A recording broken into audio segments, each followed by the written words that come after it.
The Multicultural New South Wales Community Profile is a treasure trove of information about diverse communities across New South Wales. It has information about where and how these people live, when they arrived in Australia, and how old they are. Multicultural New South Wales use this to inform their programs with communities across the state and have made it publicly available so that it becomes a showcase for the vibrant, diverse community in New South Wales. To get started with the site, you'll need to decide whether you're looking at a community by ancestry, birthplace, language, or religion. Ancestry defines a community by where their ancestors came from. This may include themselves, but many people born in Australia have overseas ancestry, and this will pick up those as part of the community. Ancestry has the most categories available. Language defines a community by their language spoken at home or first language. Birthplace defines a community by which country they were born in.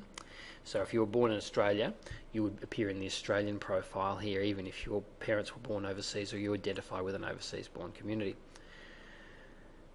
Religion defines a person by their expressed religious identification, which also includes no religion. Let's pick ancestry and we'll go to the list of ancestries available.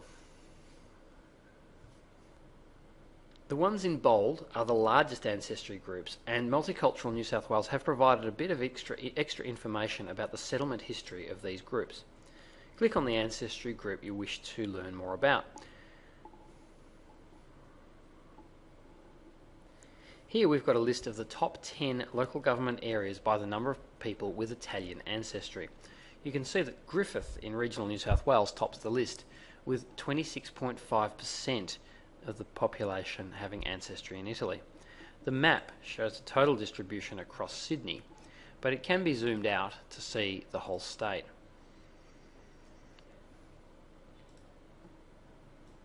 You can see, in fact, that that whole southwestern area of New South Wales does have quite a lot of Italian ancestry, and indeed up the north coast, and parts of Sydney as well, such as Canada Bay and Burwood there. In fact, a total of 246,158 people in New South Wales had Italian ancestry in 2011. That was an increase of 15,100 since 2006.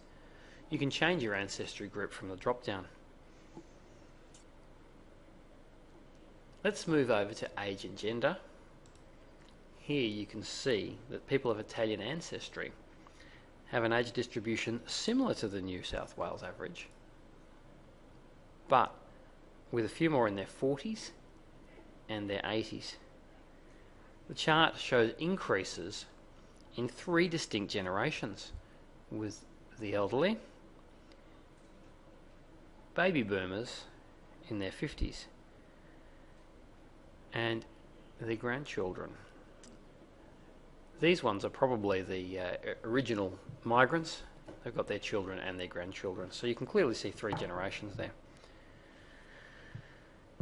The cultural diversity section differs in its content depending on what you choose as your community of interest. For an ancestry, you can see their birthplaces, languages, and religions, as well as year of arrival and proficiency in English. In this case, it's quite an interesting one because we can see that almost 3/4 of those of Italian ancestry were actually born in Australia. And Italy is a distant second with only 20%. In fact, those with Italian ancestry are more likely to be Australian born than the total New South Wales population.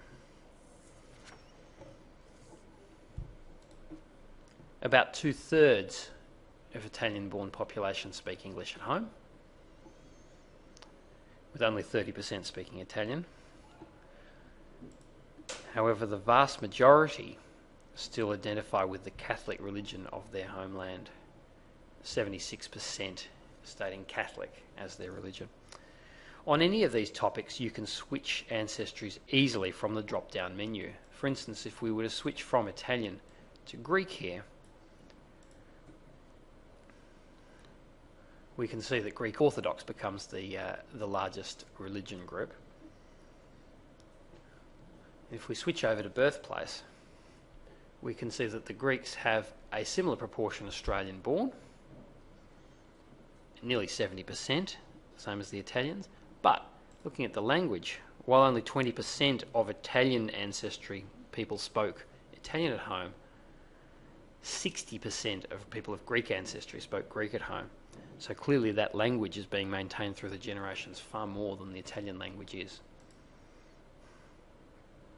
Other topics available in here include education and work.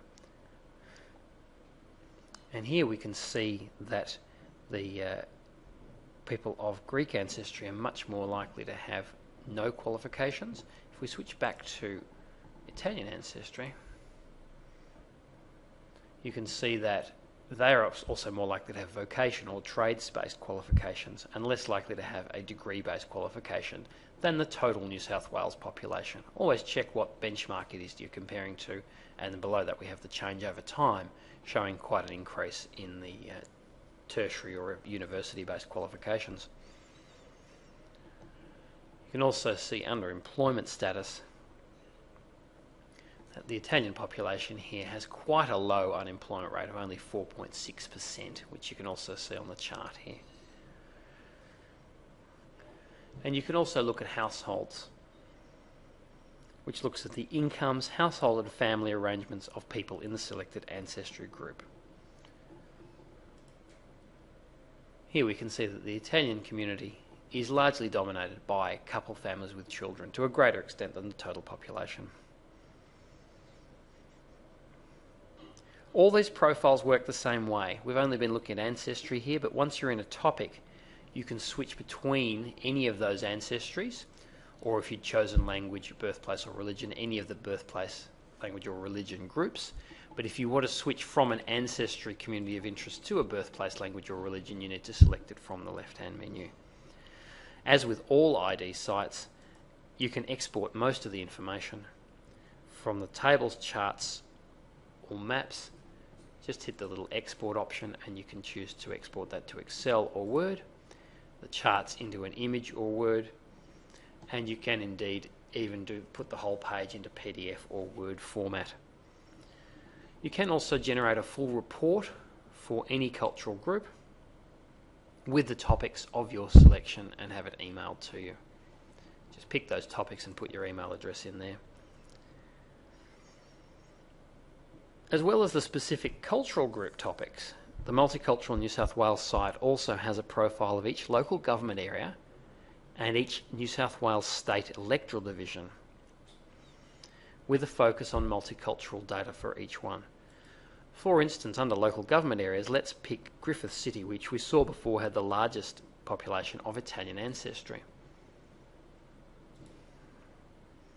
Here you can see some basic population information, age groups and a breakdown of all of the cultural groups in Griffith.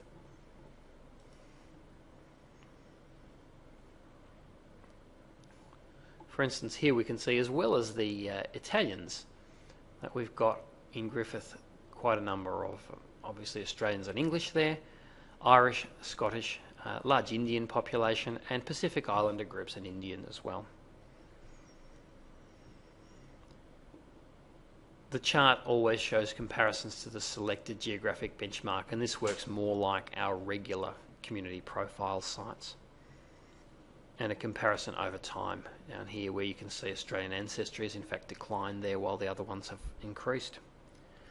The frequently asked questions section contains some info on the background to the site. Multicultural New South Wales has provided this as a service to the wider community, and there are some really interesting stories about the multicultural community across the state of New South Wales, so please make use of it. Thank you.